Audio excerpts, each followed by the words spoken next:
Tiens, mais je pense à un truc là. Finalement, ça veut dire que pendant la crise énergétique, ce sont surtout les fournisseurs d'électricité qui ont pris cher. Ils se retrouvaient à vendre à 150 € une électricité qu'ils achetaient 200 €.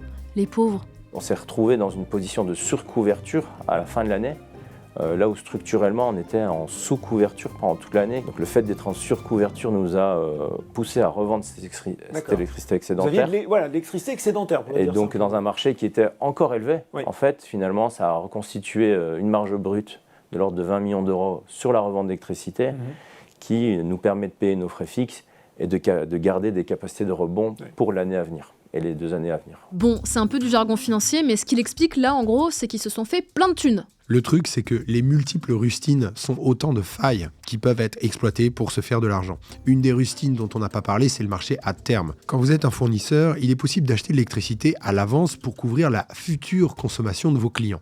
Mais en 2022, Poutine, l'Ukraine, tout ça, le prix du gaz a été multiplié par 10. Les coûts de production des centrales électriques à gaz se sont envolés. Et maintenant, vous connaissez bien la mécanique, ça a fait monter en flèche le prix de l'électricité en bourse.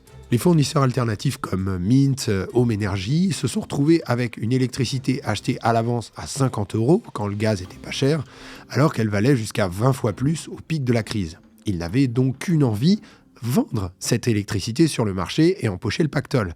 Mais pas possible de faire ça tant qu'il y a des clients à livrer. Donc, ils ont simplement inciter leurs clients, en les menaçant de hausse de prix injustifiée, à résilier leur contrat pour aller chez EDF. Ah oui, parce que en fait, il y a une autre rustine qui dit que EDF n'a pas le droit de refuser des clients. Et il doit leur proposer un tarif réglementé fixé par la loi.